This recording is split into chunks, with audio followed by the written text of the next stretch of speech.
داسې سالن دی کنه د غوښې والا که تاسو جوړ کو کنه تاسو به بیا وایي چې موږ بل سالن جوړو نو که میلمنو باندې مو وخوړو نو هغې به د ریسیپي ښه غواړي تاسو نه نو دې کې به چې موږ خاص شی چې هغه د املي او پکې خټې ټماټر اچېږي لکه دلته وګورئ تاسو چې غټ ټماټر بیا څلورم کافي او پنځم کافي او دوه درې دا د کدو پیټه کتونې د دې به پکې پیسونه اچوو که دا پکې تاسو زیات کړو تاسو بیا دا سالن مزه نه درکوي بیا به دې کې د کدو خوند راشي اوس چې دې کې به د کدو خوند نه راځي دې کې ما اوږه راوایسته او سره مې املي راوایسته ادرک شو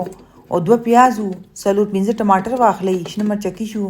کیلو غوښه اخلئ که نیم کیلو اخلئ نیم کیلو په مطابق به داسې شی نه لږ اچوئ چې کیلو اخلئ نو دونه مقدار صحیح دی بیا پکې یو کپ اوبه واچوئ کوکر پې بند کړئ او مالګه مسره واچو به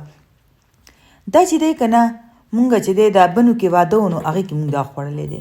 نو هغې ته د بنو پینډه وایي هلته اکثر غټ ځناور څاروی حلال کي او هغې کې دا روټۍ دا سالن جوړوي خو هغه لږ نری او ما ټینګ جوړ کړی و نری او ټینګ چې دی انسان باندې خپله ډیپینډ کوي موږ خو کور کې وو هغې ته خو نری نری غټې غټې روټۍ نو هغې سره دا استعمال کړي راځي دومره مزه کوي که نه چې هسې بل شانتې مزه کوي نو دلته چې کوکر پې ما بند کړو دې له ما پریشر ورکړو د 40 منټ 30 منټ دي که 40 منټ یې نه زیاته خو چې غوښه داسې نه چې ماته شي د غوښې به غټ پیسز چې ډېره زیاته مزه کوي بنو کې دې کې غټ غټ پیسز اچېږي ما خو پکې ورکوټې پیسز اچولي دي که نه دومره مزېدار لګي که نه ښه چې کله ما کوکر خلاص کړو نو دې کې به زه اوس خپل حساب سره کوکینګ آیل غوړي واچوئ د بنو والا ودونو کې خو دونه غوړي پکې اچولي چې خلک غوړو سره روټۍ خوري دومره زیاتې پکې استعمالولي اوس خو مهنګایي شو ما خو شته ډېر مخکې خوړلی دی نو اوس به پکې نه اچېږي ښه مسالې چې څومره زیاتې دومره د دې مزه لکه ګرمه مساله یو چمچ دنیا او زیره پاوډر چې مساله ده یو چمچ سالن مساله شوه یو چمچ سور مرچکې ټکېدلې یو چمچ او کورکمان نیمه چمچ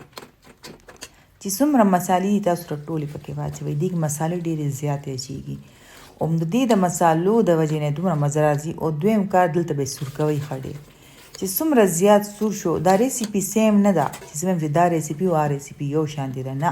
خو ذایقه یې سیم ټو سیم وي دا به منئ ولې چې زموږ د کور والو خو عام خوړلی دی او دا هم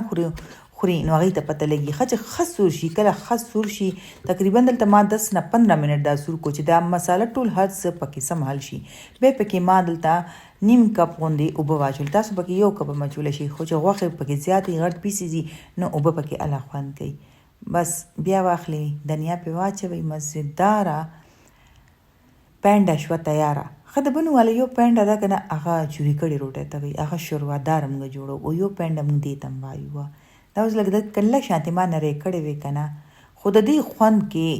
زه وایم چې بل خوند دې ته برابرېږي نه غوښې سالن کې که نه یو روش شو او یو دا شو دا ځان ته یو بل شانتې مزېدار او خوندور وي که نه